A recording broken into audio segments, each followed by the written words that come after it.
Meow. Okay. Binabati ko po lahat ng mga taga-Pampanga dyan. Yung papa ko, mga tita ko. Lahat ng mga kasamahan ko sa trabaho. Mabuhay Pampanga! Yes. Medyo pupustahan kami ni Kamiko, ilang taong ka? Yes. Sige. Ako sa akin mga 19 years old ka. Kayo po. 17? Mali. 21 na ako. Wow! 21. Mga bata. Pikit ka kasi eh. Yeah. Diba? Disadvantage. Hindi. Advantage yung pagiging po. Ay lang naman, isipin namin na 35 ka, di ba? Oo nga. Mas maganda yun, di ba? Ano ba height mo? Hindi ako sure kung 5'1 o 5'2 eh. Tama, pero I'm sure ang press release mo 5'2. Diba? Kasi ako 5'2 talaga. Ako sinasabi ko, why 5'3 na ha? Yes. Oo, di ba? Parang kunwari matangkad. Okay, saan ka nag-work, Jane? Nag-work ako sa isang malaking mall sa Pampanga. Sales associate ako doon. Isang kilalang boutique apparel. Wow! Matagal ka na nagsisales associate? Galing na din ako, ma'am. Yes. Galing na din po ako sa mga iba-ibang boutiques. And, yun, okay naman. Oo. Okay yung may trabaho, di ba? Ganda-ganda. Tama, emote-emote ka doon. Emote ka sa'yo, maganda to. Mga ganon. Uso yan. Oo. Diba? Tama. Oo. Sinasabi mo ba yun dun sa Ano, customer? ma'am? Kasi hindi bagay sa kanya. Sabi mo, ganda-ganda po sa Hindi pwede. Paano pag hindi cash or Paano pag kunwari hindi talaga kasha, pero Hindi pinipagay? bagay. Gusto ko ito bagay sa akin, pero talaga hindi talaga. Mag-try na lang sila ng ibang design or ibang color. Yan ang sinasabi. Tama. Oo nga Huwag na naman. ipagpilitan. Mas, di ba? Mas papangit naman. Oo. Kaya, tama. Magsabi na Sinasabi mo. Okay. Pinakikilala ko sa inyo ang pinakamagandang nanay sa mundo at ang Annabel Rama ng Pampanga, si Mama Josie! Maganda kami po sa inyong lahat, kami ni Mariel at anniversary. Thank you. Plus, nakita ko rin kayo in person. Ang ganda-ganda niyo pala. Kaya ako pa kayo inaabangan sa labas. Thank you, Mother, ha? Ba't naman po kayo yan? Boom! Annabel Rama po talaga. Mother, pa isang beses lang po. Again. Yes! Oh, Lucky star si Mother. Star na pala si Bakit naman po Annabel Rama? Kasi po, pag sa lugar namin, dahil akong tinagulang astig ng tiyangka, pag may nakakaaway yung anak ko, una ba ako nagkikipag-away? Kailangan sa katwiran. Kailangan ako mauuna. Ano ko yung nasa tama na yung akin. Ano ko hindi sila kikipo. Pinagtatanggol nila kasi nanay siya eh, diba? Actually, hindi naman po kami nakikipag-away. Inaaway. Ilan na po ba yung naaway niyo, Mother? Dalawa pa lang, mami. And counting? Mga anong rason po yun? Ba't po kayo nasangkot sa away? Chismis. Chinichismis yung mga anak nyo? Hindi po nila matanggap na maganda yung anak ko. Paralanan po nila ng mali. Opo. Ngayon po, kung ito na po yung medyo pagkakataon niyo, medyo malamig po ang ulo niyo, ano po ang message niyo sa mga medyo ng away? Wala po, ma'am, kasi pinatawad ko na sila eh. Wala, okay lang yun. Wala na yun, tapos na yun. Hindi na po big deal yun. Wow! Bait pala ni Mother. Saka syempre pag para sa pamilya, masakit talaga yun kasi nanay si Mother. Tingin ko naman lahat ng nanay, ipaglalaban yung anak nila. Lalabas yung pagkaano nila. Ano feeling mo ganyan yung mami mo? Talagang paglalabang ka. Sobrang saya. Sobrang sarap. Maging nanay si Mama Josie. Pero may mga times ba na parang sandali ma, tinahong ka? May mga comments ba na gano'n? Siyempre, lalo na paggalit, pag tao tayo eh, pag nagagalit, once na nagalit tayo, nakakalimutan na natin lahat, di ba? Kaya kami, as her daughters and children, nandito naman kami para sabihin, Tama. Yes. Hayaan nyo na lang sila. Okay, Mother, anong message nyo kay Drake? Alam ko, anak, kung ano mga pinagdaraanan mo sa buhay.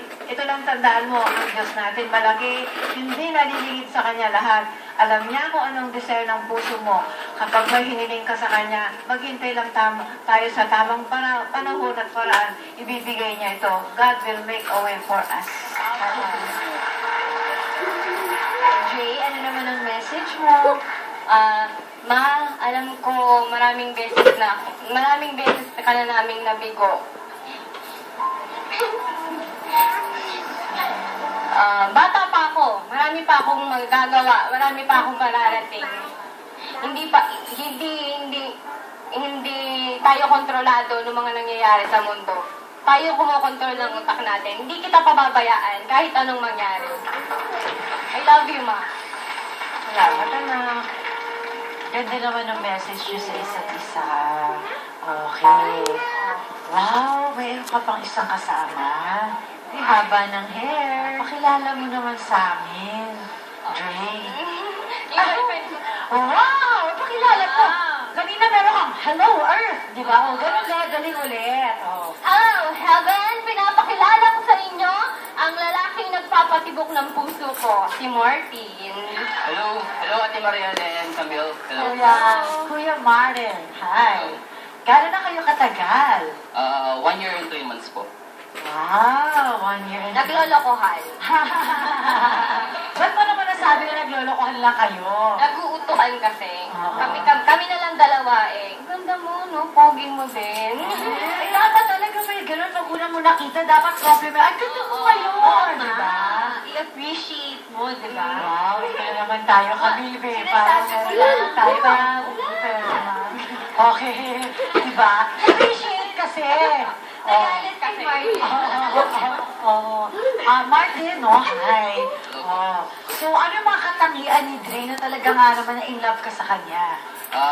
Mabait po siya, then understanding, mapagmahal, then naintindihan niya kung anong mga gusto ko.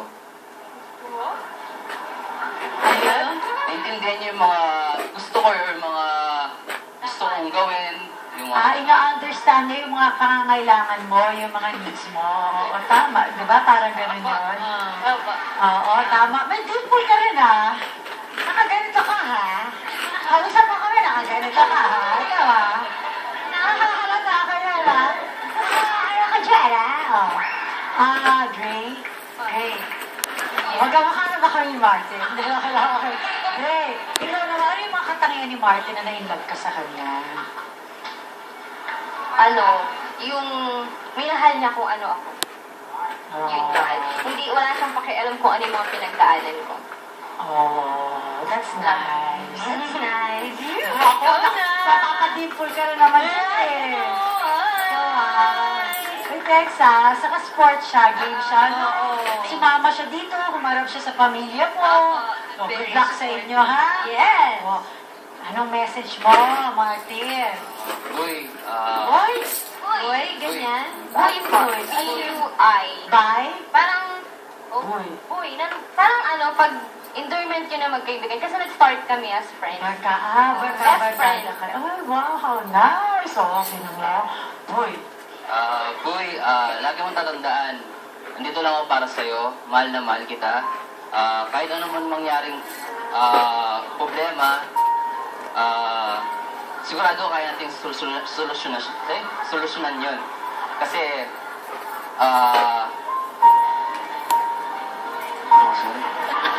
basta, mahal na mahal kita, boy. I love you. Oh, Dre. Ano naman ang gusto mo sabihin, Dre, kay Martin? Yung mga usual na sinasabi ng mga tao is, thanks for everything, ganyan sa lahat. Baby, thank you for being my everything. Sabi nga sa kanta I could not ask for more. I love you. Alam mo yan. Oh, panalo. Okay, ano ang inihandang talent ni Dre? Kakanta ako. I-dedicate mo ba itong kantang to kay Martin? Hindi, pangit yung ano. Sige. Alright. Palakpak, thank you, Dre. Thank you, Martin. Thank you, Nanay Josie. Ito po si Dre.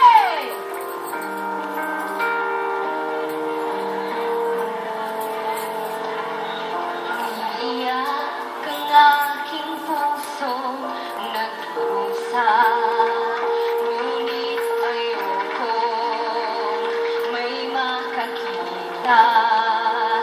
Kahit anong sakit ang aking naranasan, yun ay ayokong kaniyang malaman.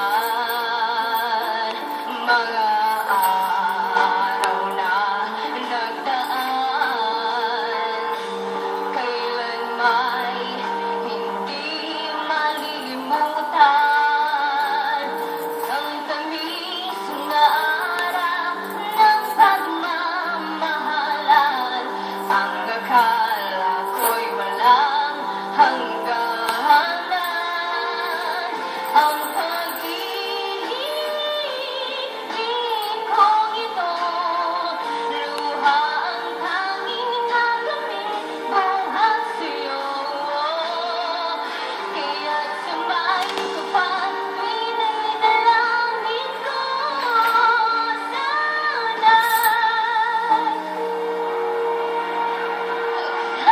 Habang laron ko ay magbago. Thank you so much, Dre! Yes, meron kang 5,000 pesos. At eto naman po si Ching. Hi, Ching! Hi,